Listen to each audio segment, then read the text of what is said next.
don't happen to own a lot of point and shoots from the 1990s or 1980s and 1990s, and a lot of it is because they tend to look the same, operate the same, have the same features, and use the same type of plastic body with a sliding cover or whatever. They're just not that interesting.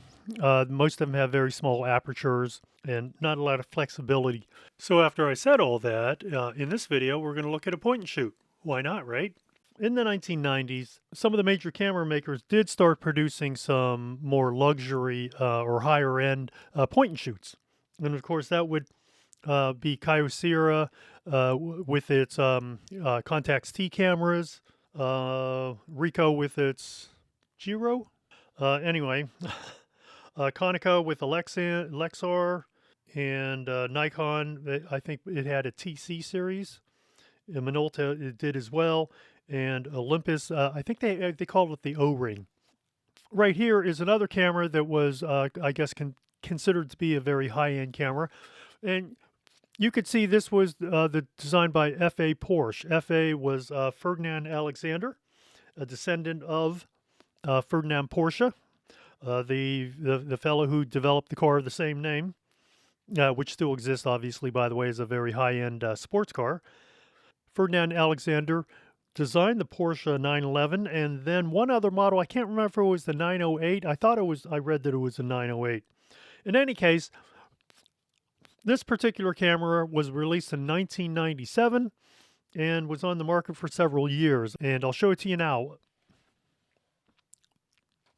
This is the Rollei QZ 35T. There were two models. There was actually the 35T and the 35W, with the W being a wide-angle zoom lens and the T being a telephoto zoom lens. Let's get this out of the box and we'll take a closer look at this camera. So this Rollei camera was fairly high-end. As you can see, it's very styled. It's very unlike many of the clamshell plastic point and shoots of the day.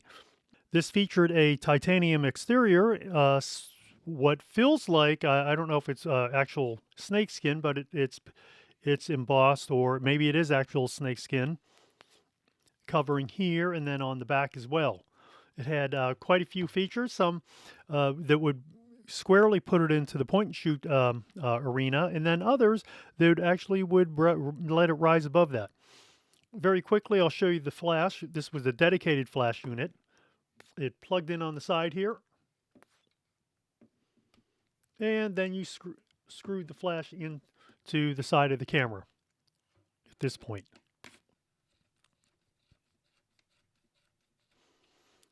One interesting feature of this flash is that it could tilt, and the flash would rotate. So it allowed for somewhat unusual flash features, at least certainly more than you would get in a normal point and shoot, and in fact in many SLRs that had a pop-up flash unit. But I'm going to remove this because frankly it's not really the focus of the discussion about this camera. So when we look at the top of the camera, once again you can see designed by F.A. Porsche, and there are several knobs. There are actually quite a few buttons and knobs, more than most point and shoots, and actually possibly rivaling some of the digital cameras today. This was, I believe you could put a little note on the film. However, by the time you typed it in, you probably were ready to, everybody had probably left the, everybody had probably left the room or left the scene. On the top deck also, you had a display when you turn on the camera. It will always show you how many exposures how many shots you've taken so far. This would show you the length in millimeters. It would also remind you to remove the lens cap. I have the lens cap apart right now, but the lens cap also doubled as a remote shutter release. So that was rather curious in itself. It would show you things like flash status. It would also show you the millimeter of the lens. It would show you important exposure information such as your aperture and your shutter speed. You had these two dials up here. These controlled your aperture. No, this was a focusing distance scale, and this was your shutter speed scale. Shutter speeds in this camera were highly advanced, running from 1/8,000th of a second, quite high, all the way down to 16 seconds plus B.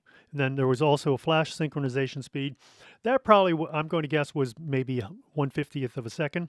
This camera used a vertically traveling metal shutter. So once again, far out of the ordinary when compared with most point and shoots. On the back of the camera, you had your on-off switch. This was a diopter adjustment lever. You push it either up or down to adjust to your particular eyesight. And these were a couple of things that would change from from single exposure to continuous exposure. That would be this one. And there's a mode switch. I have to read up in the owner's manual. I haven't used this in a while, so I can't really remember what the mode switch is. Down here, the battery's dead in this camera, but down here, it gave you the ability to imprint the date onto each photo. I can't recall if it put it in the corner or if it put it on the edge of the frame. The higher quality ones would put it into the edge of the frame, and therefore it wouldn't intrude into your actual photograph, like the amateur point and shoots would do. This is a small rocker switch that allows you to zoom the lens. So you can see it's not a particularly speedy zoom. It's adequate, but it's not overly fast. Keep in mind, it's a curious blend of very advanced features and very basic features. Sort of interesting. I believe this camera was made by Samsung. In fact, it says on the bottom, assembled in Korea for Rollei Phototechnik, Germany. Here's your battery chamber. Here's your tripod socket, not in alignment with the center of the lens. Most users probably didn't care. And this is a small rewind button. So if you were mid-roll and you wanted to switch films, you simply got a ballpoint pen, perhaps a paper clip or something, and then you would press that button. It's a rubberized button, so you'd have to press it firmly. It will then rewind the film. I can't recall if it leaves the leader out of the film. I don't believe it does. I believe it rewinds the film completely into the film cassette. This small little slide switch opens the back. We're not going to open the back. And as I mentioned before, this is your electrical contacts for your flash synchronization, and this is your socket for attaching the flash unit, the dedicated flash unit, to the camera. And these are just strap lugs on either side. Here's your shutter release. This is not a particularly speedy focusing camera, but it does the job. Well, there we go. Took a photo accidentally. Okay, something that's a bit different with these two buttons, or these two dials, or actually they're more like buttons, is you can push them up and then they become dials. And then you can manually set whatever shutter speed you would want to use. So this would be if you didn't actually want to use the program auto exposure. By turning the aperture ring here, generally you would leave it on A for automatic, but by turning the aperture ring, you could then select whatever desired aperture you wanted to. Notice like this in typical zoom, I guess lower cost zoom fashion, the maximum aperture of 2.8 is when the lens is at its widest setting of 38 millimeters. When it's at 90 millimeters, then your largest aperture is 5.6. If you chose to focus on your own, you would do the same thing. Press once on this dial, and then you could rotate it in and select your distance. And as you can see, the distance is marked in meters, and it changes as you rotate the dial. If you want everything on automatic, simply put it on A, press and hold that dial. You still, if you really wanted to, you could still sort of turn this, but then you're really going against the design of the camera. I found that in most cases, I just set this on A and didn't worry about it. This camera is a very sturdy camera, very little flex to it. It has a good amount of weight to the camera. It's not a lightweight point and shoot. And I think in this case, the weight actually contributes to a steadier shooting platform. And I've thought this often about many cameras. There is a point where a camera begins to weigh too much. But for this camera, I think the weight is almost ideal. And it really feels good when you hold it in your hands. It feels like you're holding something reasonably substantial. Let's take a look at the weight of this camera. So this camera with batteries and film. This camera with film weighs 1 pound, 8.9 ounces, or 1 pound, 9 ounces, or slightly more than a pound and a half. It's not a bad weight for a camera, but keep that in mind. It's not a lightweight camera, and it wasn't designed to be a lightweight camera, and it is something that when you walk around with it, you'll certainly notice it. With the flash unit attached, this camera now weighs 1 pound, 15.7 ounces, and right now there's no batteries in here, so I think if you threw 2 batteries in there, you're looking really at 2 pounds. How I came to own this camera was that I saw it in a shop that dealt in used cameras while I was working in Hong Kong. And I would stop in every couple weeks and ask about the camera. And, the guy would say, all right, cost whatever. And I honestly don't remember what the price was because it would have been in Hong Kong dollars, which was what, 7.8 Hong Kong dollars to $1.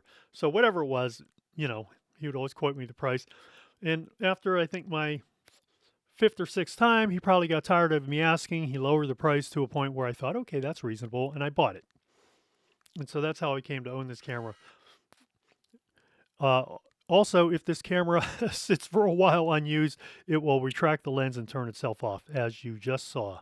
I took this camera on several trips, and I always enjoyed using it. I also used it quite a bit right around Hong Kong. I think it was a very simple camera to use. I think I used this at a going away party when the office was closed. Different story, different day, different video. One of my favorite shots that I took with this camera was taken in downtown Pittsburgh, probably around 2005 or so.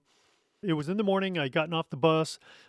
I was heading into the office, and there were a bunch of, I don't know, just walking around taking some photos on my way to the office. And I did hear some commotion. It was a bunch of pigeons flying away, so I rapidly raised the camera to my eye, took a couple photos, and that's what I got. I was lucky, very lucky to have captured them in flight at what I considered to be sort of an artistic composition, as much as I can be. These days, this camera is quite expensive. These days, I've seen this camera sell for anywhere. As I mentioned, so this is the telephoto version, and it has a lens, let's see, 38 to 90 lens. The wide angle version had a lens that was, I should have wrote that down, but I don't recall what it was. I thought it was 28 to 60. Yeah, I believe it was 28 to 60. So this one is slightly wide angle to portrait length telephoto, and the other one was more wide angle to 28 millimeters to slightly more than what you consider to be normal focal length of 50 millimeters. This lens used 10 elements in 18 groups, so it was quite fairly complicated design. So supposedly this is designed by a Korean lens maker or a Korean lens designer, which sort of surprised me because I always thought Apigon was one of the Schneider branded names or Schneider names. In any case, I found this lens to be fairly sharp, across all focal lengths, and it records, I think, a pretty decent sharp image. Its close focus distance is 0.7 meters, which is going to be what, around 2.5 feet. And for a point and shoot, that's pretty good. I'd really like, yeah, actually, that's pretty good for a point and shoot. Many point and shoots sort of max out right around 3 feet. So if you can get anything less than 3 feet, then I think you're doing pretty good. I noticed this camera still commands a fairly hefty price today, with prices, at least I saw on eBay, running anywhere from $500 to $1,000. I don't know that I pay $1,000 for a point and shoot today, no matter how good it is. However, if I do come upon um, a 35W, maybe I'll rethink that. But I'm not paying $1,000 for it. If I could find it for about maybe 200, 250, then I would buy it. This camera feels real nice in the hands, and I think it's because of this titanium covering, this titanium shell. And like I said, because it does have some substantial weight to the camera, it actually feels fairly high quality too. And that's what sets it apart from most point and shoots. So I think one of the things you can really say about this camera and many of the quality point and shoots, or many of the higher end point and shoots, is often you would get the same lens, sort of I wouldn't say middle of the road lens, but a slightly better than average lens, but you really were paying for the prestige of owning a higher end point and shoot. And that's probably true of all the others as well. I've heard that the Konica Hexar is really quite good. They were actually that company was producing some interesting cameras. After the whole downsizing occurred and the market really moved toward autofocus, auto wind, auto exposure, Konica never really grabbed the attention of the photography market. And of course, we know that at a certain point it merged with Minolta. And then, of course, Minolta just dropped out of the market altogether when Sony bought it. But, that's just sort of the state of photography.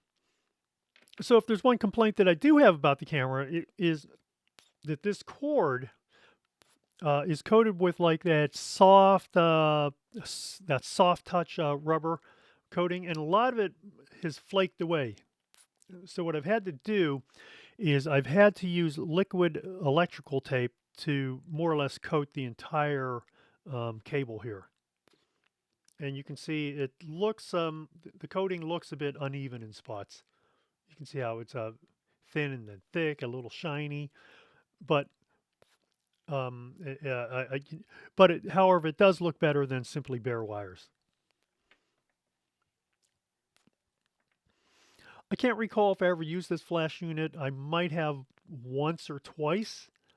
Yeah, I think it did at that going away party that I mentioned, and I don't think I ever used the flash unit. I don't think I used the flash unit before or since. And so here we have the Rollei QZ 35T, a high-end point and shoot from the late 1990s, and one that is still available today, yet sort of commands a higher price. Well, I hope you enjoyed this video, and if you did, please feel free to hit that like and subscribe button below, and leave a comment if you like. If you have a particular camera that you'd like me to take a look at in the future, let me know in the comments below, or send me an email at contact@camera-talk.net. Until the next video, keep on taking photographs. I showed both of these items very briefly when I opened the box, but the camera set came with, obviously the box, the camera, the flash, a couple batteries. Mine happened to come with an instruction manual or an owner's manual written in Korean. Doesn't help me. I don't read Korean. And it also came with these nice little leather slips. I don't know if this is goat leather, but, even after, what, more than 97, a decade and a half after its manufacture, this leather is still very nice and pliable, very soft. It hasn't degraded. The stitching's in good shape, so pretty nice pieces. So this one is just for the flash unit. Slides in like that with a fold over close. And this one is for the camera.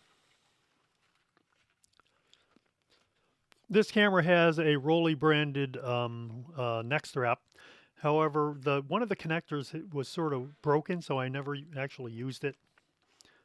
But you can see how normally it would be, coming out here and then here on this side. However, I have used these cases to transport the camera as I move from place to place to place. I think I've moved, let's count how many times I've moved since I purchased these cameras. Let's see, 1, 2, 3, 4, 5, 6, 7. I've moved 7 times since I bought these cameras, so um, they're in remarkably good condition for having moved that many times.